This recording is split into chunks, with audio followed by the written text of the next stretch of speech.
Welcome to the Kill Count, where we tally up the victims in all our favorite horror movies. I'm James H20, and today we're looking at Halloween H2O, the 7th Halloween film, released 20 years after the original in 1998. Although H2O came out just 3 years after Curse of Michael Myers, it feels like a movie from an entirely different era, probably because it was. By this point, Scream had been released, and as I'm sure you're all sick of hearing me say, it completely changed the genre. Interestingly, the screenwriter of Scream, and I Know What You Did Last Summer, Kevin Williamson, was a co-EP on H2O and wrote an early draft of the screenplay. In Williamson's original draft, though, H2O acknowledged all the previous films. That all changed when Jamie Lee Curtis signed on to the project. Curtis's return as Laurie Strode was a huge selling point for H2O, and is probably what kept it from being a direct-to-video release. Because the franchise had gotten increasingly complicated, silly, and less lucrative, with all the crap introduced in Revenge and Curse, Curtis and director Steve Miner, who had helmed the first two Friday the 13th sequels 16 years earlier, decided to make H2O a direct sequel to Halloween 2. It would be the real Halloween 3, as they described it, and thus we get our first split in the Michael Myers timeline. In H2O, parts 4, 5, and 6 never happened, and Laurie Strode's daughter Jamie never existed. Sucks for that character and anyone who loved all the Thorn stuff. I'm sure there are dozens of you. But damn, is H2O a refreshing entry to the series. It's back to basics yet again, but this time with a healthy dose of humor, and because of Scream's influence, not only are the characters hip with quips, but there's also a healthy dose of meta, not only to previous Halloween films, but also to the horror genre as a whole. I'll admit the humor and meta stuff can be a little much sometimes, but come on, man, at least it's better than this.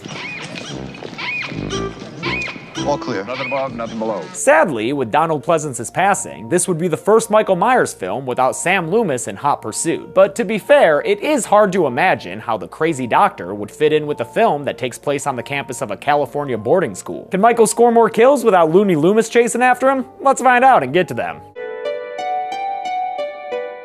The movie begins with Mr. Sandman playing over some pumpkin carving, helping to remind viewers that this movie is a direct sequel to Halloween 2. So yeah, just keep in mind, in this movie, Laurie and Michael are still siblings, but that's not the case in the new film coming out later this month. Wasn't it her brother who murdered all those babysitters? No. It was not her brother. That's something that people made up. That movie's a direct sequel to the original film only. It's confusing, I know, but you got it. We visit Langdon, Illinois, far from Haddonfield, where chimney stack nurse Marion Chambers makes her return to the series. It's great because she's played by the same actor from Halloween's 1 and 2, Nancy Stevens. Today, though, she's running into some trouble. Apparently, her house has been broken into. She enlists the help of two teenage hockey fans, her neighbor Jimmy, played by a young Joseph Gordon-Levitt, and his buddy Tony, a big fan of the Surgeon General. Hasn't anyone told you? Secondhand smoke kills. Yeah, but they're all dead. After calling the cops, Jimmy heads over to check out Marion's house for himself, using the immortal powers of youth. All he ends up doing, though, is stealing some beers and accidentally getting spooked enough to wreck the drying rack with his hockey stick. Yo, ref, you gonna call Slash in there or what? He comes outside to tell Ms. Chambers that everything's okay, and in the process, gives us a taste of the humor in this movie that, in my opinion, usually works. Oh, and also, they messed up your kitchen really bad, too. Yeah.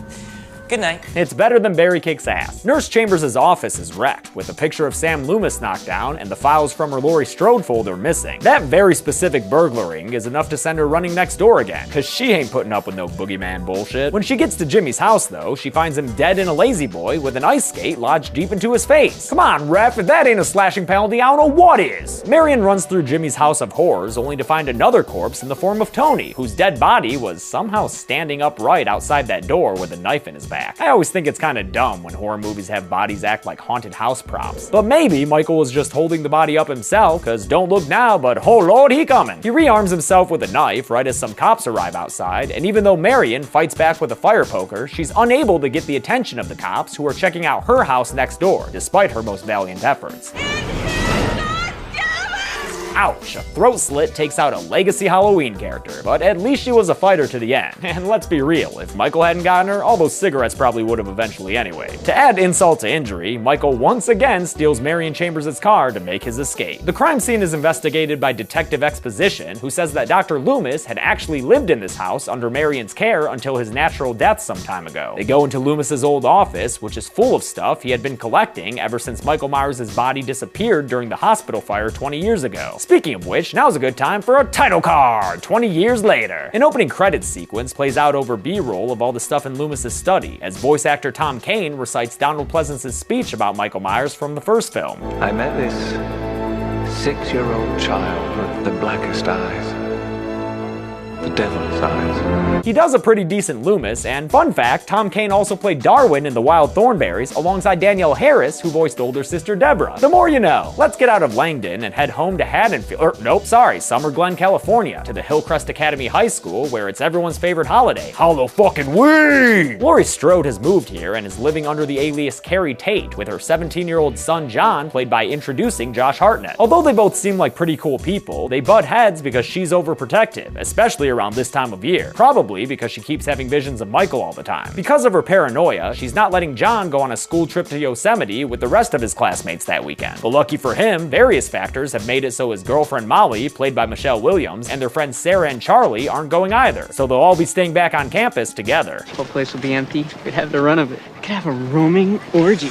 I love the way this man thinks. As head mistress of this expensive-ass boarding school, Carrie Tate tells the rest of the student body to behave themselves in Yosemite, no panky, hanky, or otherwise, before sneaking into her office to make out with Alan Arkin's son. Adam Arkin plays Will, the school's guidance counselor, but his counsel ain't the only thing Laurie's been guiding, if you get my meaning. Later on, they have a lunch date in town where she's unable to bring herself to tell him about her Haddonfield history. Oh well, if you can't get over your tragic past, might as well chug, chug, chug. Keeping Laurie's staff and students safe at Hillcrest is security guard Ronnie, played by LL Cool J, and he's also an aspiring smut writer. Leading to two tumultuous, round melon breasts. Round melon, what? Yeah, his wife's not exactly the biggest fan. He's gotta be better at slash fiction than security guarding though, since he agrees to let John and Charlie sneak off campus so they can plan a romantic weekend with their ladies. Why you ain't following those LL rules, Jay? In town, John and his high school me-looking friend shoplift a bottle of booze from a nearby liquor store, way to hurt the local economy, youths. And on their way back to Hillcrest, they get cornered by Laurie, who yells at them because they're not supposed to be off campus at all. And on Halloween day, Laurie Strode ain't got no chill. What the fuck do you think you're doing? John yells back at her and tells her that Michael Myers is dead. Get the fuck over it, Mom. But sadly, John doesn't know how wrong he is. We check back in on Michael in Northern California, where a mom is taking her daughter to a rest stop to pee. Functionally, this scene is just here so Michael can trade Marion Chambers' messed up ride for this lady's weirdly old-fashioned whip. But stylistically, it's a really good scene of tension and suspense, especially the way it uses the mother's point of view and how fearful she is for her daughter as a scary stranger steals her purse. I think it's a great example of why H20 is a solid sequel, even if you're not a fan of the Kevin Williamson-like dialogue. Michael drives that shitty rust bucket to Hillcrest to scope out the security sitch, and that sucks for Laurie, because even someone with two eyes shot out could see that Ronnie is just an LL Fool J. Don't worry, Ronnie, that verbal flogging you're getting is totally worth it in the name of love, because you helped Big John set up the perfect basement date for Molly. This place looks like somewhere I'd play poker in high school, not take my girlfriend to get a handy, but whatever works, I guess. As Laura Carey teaches her class about Frankenstein, Molly repeats a beat from the original when she sees Michael out the window. When Laurie calls on her and breaks Molly's concentration, she's still able to do the final girl thing and answer the question correctly, delivering a thematic message about confronting the monster that leaves her teacher frozen still until the bell rings. As the other students leave, Laurie thinks that she's doing her son a favor when she calls him over and gives him a permission slip for the Yosemite trip. But it's too late for good parenting, Care Bear. This kid's got a roaming orgy plan. An updated version of the classic theme plays as all the other Hillcrest kids board their school buses and leave campus for their Yosemite trip, and now the place is good and underpopulated for the slasher ahead. Before we get to the night's affairs though, we've got to have a metatextual moment with Laurie's secretary Norma, played by her real-life mom, Janet Leigh. If I could be maternal for a moment. For extra fun, the scene even starts with a quote from the original Halloween. It's Halloween, I guess everyone's entitled to one good scare. Janet Leigh, of course, played the infamous psycho shower victim, Marion Crane, who, yes, the nurse from these movies was named after. Horror's a very incestuous genre. Norma wishes Carrie well, and then heads off to trade in her Ford mainline as echoes of the Psycho score play. Oh, Miss Tate, happy Halloween. Sure, it's super meta, but I enjoyed this scene as an homage to one of the greats. That night, Ronnie finds Michael's stolen truck smoking outside the school gates, and since this is a smoke-free campus, he can't help but take a closer look. While he's inside the vehicle though, a real LL Ghoul J sneaks behind him, and now the campus's security has officially been breached. I like this movie, but that was a real dumb character moment, and the only purpose was to get Michael inside the school. Pretty lazy. In any case, he's there now, and Laurie sees him as she's closing up shop for the night. We get one of those ambiguous, was that just an illusion or was he really there moments when Will ends up running into Laurie instead, but after she leaves, Will does in fact spot Michael over there. So yeah, he's definitely walking around. And now if you'll excuse me, I'd like to nitpick like a real big nerd. Consider this scene. Do you wanna die? die tonight, Cece. Yes, that's a clip from Scream 2. Seems like a fine thing for these high school girls to be watching, right? But wait a minute, what if they had done a double feature that night and watched the original Scream before the sequel? You know what they would have seen? Watch out, Jamie, you know he's around. Jamie, look behind you. Behind you.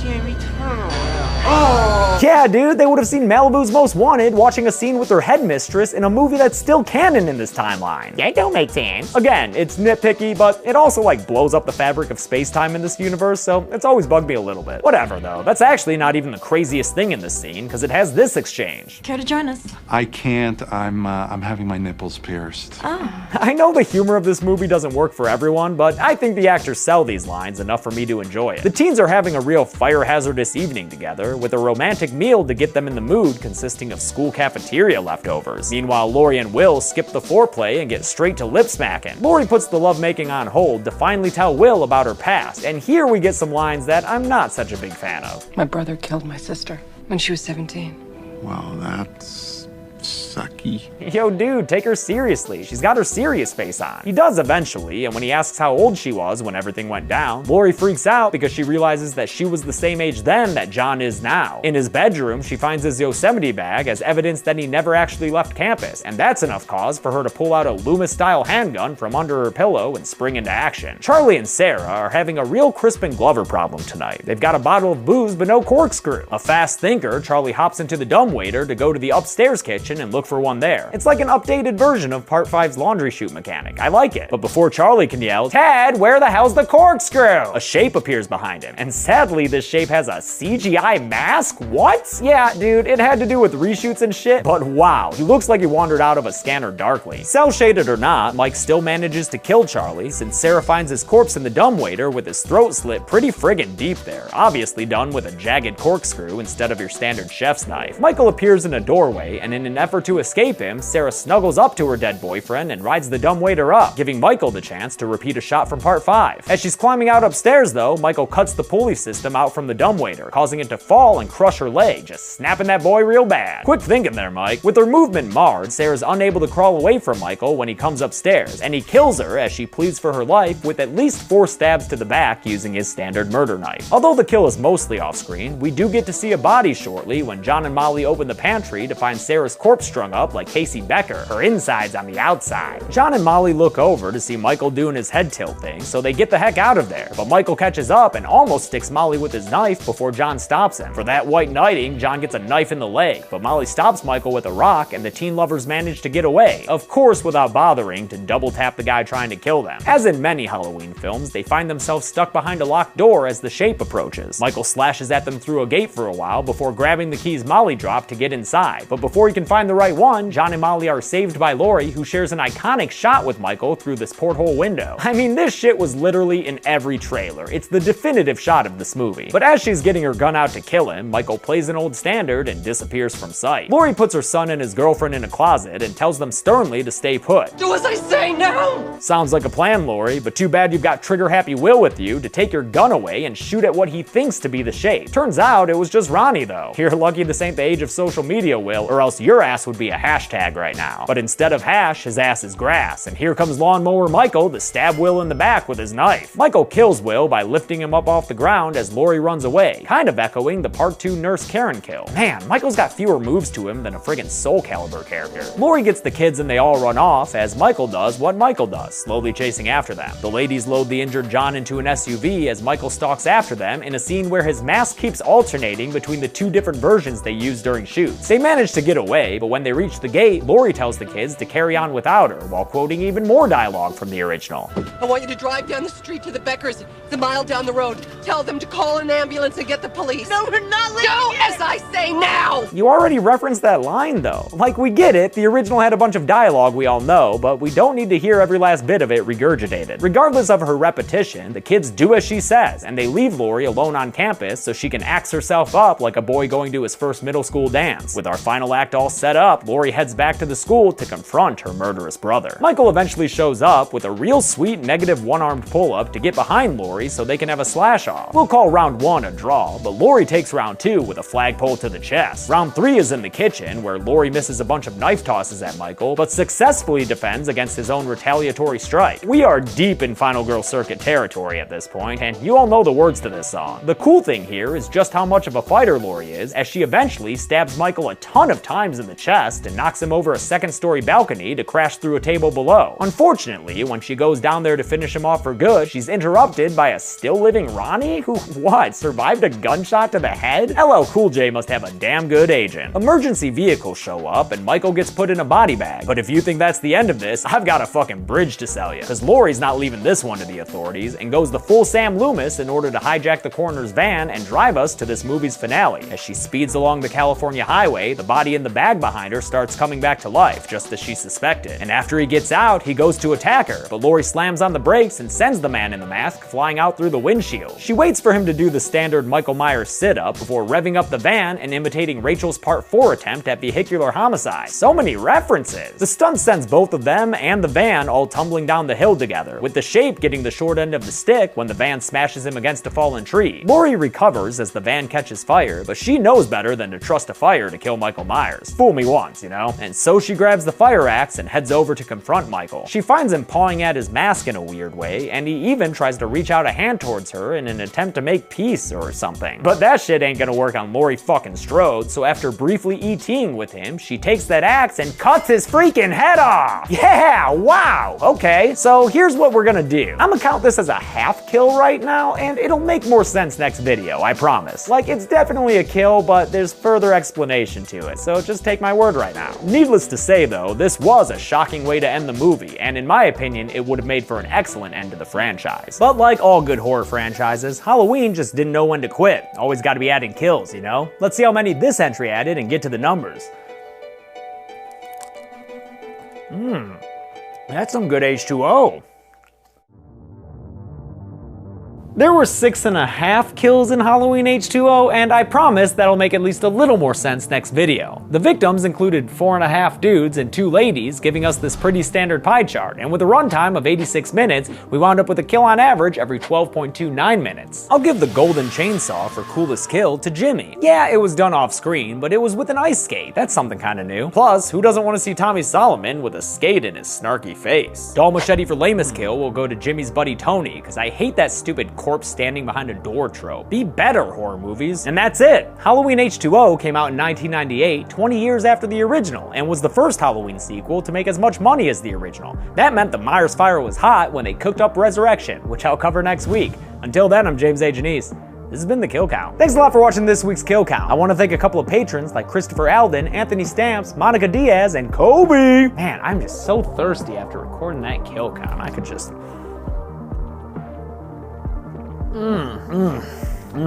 Whew. I gotta record another one of these right now. I'm gonna have to pee. Thanks y'all, pee good people.